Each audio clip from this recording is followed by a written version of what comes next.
বন্ধুরা, আমার নতুন একটি ব্লগে সবাইকে অনেক স্বাগত।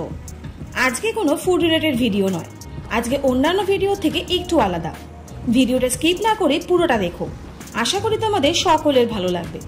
শহরের ব্যস্ততম জীবনের একটা দিন ছেড়ে আমরা বন্ধুরা মিলে এই উইকেন্ডে পৌঁছে গেছিলাম মৌসুনী আইল্যান্ড। আমরা মৌসুনী আইল্যান্ডে কোন ক্যাম্পে উঠেছিলাম, ক্যাম্পের রুম রেন্ট কত, খাওয়া দাওয়ার অ্যারেঞ্জমেন্ট, এছাড়া ক্যাম্পের ইভিনিং পার্টি কেমন হয় সবটাই তোমাদেরকে ঘুরে দেখাবো। আর সমুদ্র তো আছেই, সমুদ্রে গিয়ে সমুদ্র দেখাবো না, এটা তো হতেই পারে না। তাহলে এই সব কিছু দেখার জন্য পুরো ভিডিওটিতে চোখ রাখতে হবে। শনিবার ভোর 4টের সময় ঘুম থেকে উঠে রেডি হয়ে বাড়ি থেকে বেরিয়ে পড়লাম সোদপুর থেকে 5:50-এ গেদে ধরে শিয়ালদা যাওয়ার জন্য। টাইম মতন শিয়ালদা পৌঁছে সাউথ থেকে ধরে নিলাম 7:14 নামখানা লোকাল। ট্রেনে সব বন্ধুরা হই হই করতে করতে কখন যে ট্রেনে 3 ঘন্টা কেটে গেল বুঝতেই পারলাম না। নামখানা স্টেশনে নামলাম 10টা 5-এ। তারপর ওখান থেকে টোটো ধরে পাতিবুনিয়া ঘাট চলে গেলাম। টোটো ভাড়া নিল 50 টাকা পার হেড। এবারে 10 টাকা দিয়ে বোটে করে চিনয় রিভার ক্রস করে মৌসুনী ঘাটে পৌঁছে গেলাম। এই বোটিং রাইডটা অসাধারণ ছিল। এরপর মৌসুনী ঘাট থেকে টোটো ভাড়া করে পৌঁছে গেলাম আমাদের ক্যাম্প স্কাইল্যান্ড নেচার ক্যাম্প। টোটো ভাড়া নিল 70 টাকা per head. Skyland nature camp এটাই হলো আমাদের 2 দিন 1 রাতের আস্তানা।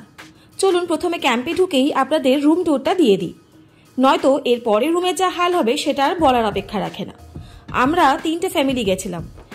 শেয়ার ব্যাম্বু কটেজ নিয়েছিলাম, যার রুম রেন্ট পড়েছিল অ্যাডাল্ট 1200 টাকা পার হেড আর বিলো 10 ইয়ার্স 700 টাকা পার হেড। রুমে 2টো বেড ছিল, যেখানে অনায়াসে 4 জন থাকা যায়। বাথরুমটা ঠিকঠাক ছিল, একটা বেসিন, কমোড আর একটা বালতি আর শাওয়ার ছিল। বাকি ক্যাম্পের সব ডিটেলস আমি ডেসক্রিপশন বক্সে অ্যাটাচ করে দেবো, চেক করে নিতে পারবেন। যাই হোক, অনেকক্ষণ জার্নির পর ফ্রেশ হওয়া খুব প্রয়োজন, তাই ফ্রেশ হয়ে আবার আপনাদের আরও ইনফরমেশন নিয়ে হাজির হচ্ছি। ফ্রেশ হওয়া মাত্রই আমাদের কাছে চলে এলো ফ্রেশ ডাবের জল। এটা খেয়ে অনেকক্ষণের জার্নি ক্লান্তি নিমেষেই যেন দূর হয়ে গেল। এবারে চলুন পুরো ক্যাম্প ট্যুরটা করিয়ে দিই। ক্যাম্পে কাপল ব্যাম্বু কটেজ এবং শেয়ারিং ব্যাম্বু কটেজ রয়েছে। AC and non AC both আর অ্যাভেলেবেল। কাপল ব্যাম্বু কটেজে এসি পার হেড 1700 টাকা পার হেড আর নন এসিতে 1400 টাকা পার হেড। আর যেগুলো শেয়ারিং কটেজ, যেখানে 3 থেকে 6 জন শেয়ার করা যায়, সেখানে রুম রেন্ট পড়ে এসি 1400 টাকা পার হেড আর নন এসি 1200 টাকা পার হেড। এখানে অনেক টেন্ট আছে, তার মধ্যে সিঙ্গেল টেন্ট স্টার্ট করে কাপল টেন্ট, ফ্যামিলি টেন্ট সবটাই আছে, যার রেন্ট পড়বে 1050 পার হেড। তবে মোস্ট ইম্পর্টেন্ট সেটা হলো যে রেটটার কথা আমি বলছি সেটা ইনক্লুডিং লজিং অ্যান্ড ফুড, যার মধ্যে আছে first day lunch, evening snacks, dinner and next day breakfast. মোটামুটি সব ইনফরমেশন দেওয়া হয়ে গেল। বাকিটা আমি ডেসক্রিপশন বক্সে অ্যাটাচ করে দেবো, আপনারা চেক করে নিতে পারবেন। যা, আপনাদের সাথে আড্ডা মারতে মারতে ভুলেই গেছি আমি তো আমার হাজব্যান্ড অ্যান্ড ফ্রেন্ডসের সাথে এসেছি। যাই একটু নাচানাচি করে আসি, আসলে যে এন্টারটেনমেন্টের জন্য এখানে আসা আর কি।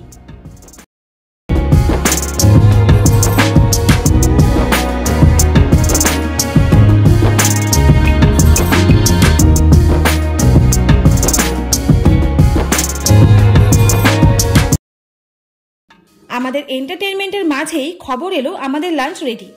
এমনিতেও পেটে ইঁদুর দৌড়াচ্ছিল, তাহলে আপনাদের ঝটপট আমাদের লাঞ্চের মেনুটা দেখিয়ে দিই। প্রথমেই আছে গরম ধোয়া ওঠা সাদা ভাত, এছাড়া আছে পাতলা মুসুর ডাল, আলু ভাজা, বাঁধাকপির তরকারি, রুই মাছের কালিয়া, চিংড়ি মাছের মালাইকারি, চাটনি এবং পাঁপড়। আর সবশেষে আমরা একটা করে আখের রসে কুলফিও খেয়েছিলাম, খেতে মোটেও ভালো ছিল না। এই মেনুটা ছিল ক্যাম্পের তরফ থেকে। আপনারা যদি এক্সট্রা কিছু অর্ডার করতে চান তাহলে ক্যাম্পে এন্টার করার সাথে সাথেই আপনারা কিন্তু মাটন বা ক্র্যাব যেটাই হোক আপনারা অর্ডার করে দিলে দুপুরের মধ্যে আপনাদের সামনে এসে হাজির হয়ে যাবে। তারপর খাওয়া দাওয়া করে ছেলেরা একটা ঘুম দিল আর আমরা মেয়েরা বাচ্চাদের নিয়ে আশেপাশে ঘুরে দেখতে গেলাম। কিছুটা হাঁটতেই জানতে পারলাম সামনেই কিছুটা গেলে একটা ছোট ম্যানগ্রোভ আছে, যেখানে বেশ অনেকেই যায়। আমরাও গুটি গুটি পায়ে পৌঁছে গেলাম। ওখানে পৌঁছাতেই অপরূপ সৌন্দর্যের সম্মুখীন হলাম। এখানে যদি না আসতাম হয়তো একটা আফসোস থেকেই যেত। আমরা পৌঁছে বন্ধুরা মিলে বেশ কয়েকটা রিলসও বানিয়ে ফেললাম আর সাথে প্রচুর ফটো সেশন। জায়গাটা ঘুরে ক্যাম্পে ফিরে এসে একটু তো রেস্ট নিতে হবে নাকি? বিকেলে তো আবার বনফায়ার নাইট পার্টি আছে আমাদের। তাহলে চলুন আবার দেখা হচ্ছে সন্ধেবেলায়। সন্ধেবেলায় যে যার মতো ফ্রেশ হয়ে রেডি হয়ে নিলাম আমাদের ডিজে নাইট উইথ চিকেন বারবিকিউর জন্য। তার আগেই আমরা ঘুম থেকে উঠেই দেখি আমাদের সামনে হাজির মুড়ি আর ভেজ পাকোড়া আর অবশ্যই চা। দেখুন আমাদের ক্যাম্প এবং অন্যান্য ক্যাম্প রাতের মায়াবী আলোতে কি অপরূপ হয়ে উঠেছে। এখানকার সব ক্যাম্পেই সন্ধে নামতেই আলো জ্বালিয়ে দেওয়া এবং ডিজে বক্সে লাউড মিউজিক চালিয়ে দেওয়া এখানকার টিআরপি বলতে পারেন। আর সাথে আছে অবশ্যই বারবিকিউ। 1 কেজি চিকেন বারবিকিউ নিয়েছে 450 টাকা। আমরা 2 কেজি চিকেন অর্ডার করেছিলাম। এদিকে বারবিকিউ হচ্ছে, সাথে আমাদের বন্ধুদের আন্তাক্ষরী কম্পিটিশন ম্যান ভার্সেস উইমেন, জমে গেছিল ব্যাপারটা।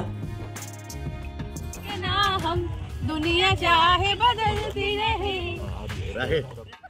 बस तेरा नाम है, तुझे चाहना मेरा काम है, तेरे प्यार में पागल हूँ मैं सुबह शाम। এরপর ডিনার খেয়ে যে যার মতো ঘুমিয়ে পড়লাম। সকালে উঠেই ব্রেকফাস্ট খেয়ে আবার বেরিয়ে পড়তে হবে যার যার গন্তব্যস্থলে। এই দুটো দিন যে কিভাবে কেটে গেল বুঝতেই পারলাম না। ভারাক্রান্ত মন নিয়ে মৌসুমী আইল্যান্ডের সমুদ্রকে লাস্টবারের মতন বিদায় জানিয়ে বেরিয়ে পড়লাম বাড়ির উদ্দেশ্যে। আর হ্যাঁ, আপনারা যাচ্ছেন কোথায়? ব্লগটা কেমন লাগলো অবশ্যই কমেন্ট করে জানাবেন। আর যদি ভালো লাগে তাহলে চ্যানেলটা please like, share and subscribe করতে ভুলবেন না। আর পাশে থাকা বেল আইকনটা অবশ্যই প্রেস করে দেবেন এরকম নতুন নতুন ব্লগ দেখার জন্য। তাহলে সবাই সুস্থ থাকুন, ভালো থাকুন। অনেক ধন্যবাদ পাশে থাকার জন্য। দেখা হচ্ছে নেক্সট কোনো ব্লগে। ততক্ষণের জন্য টাটা।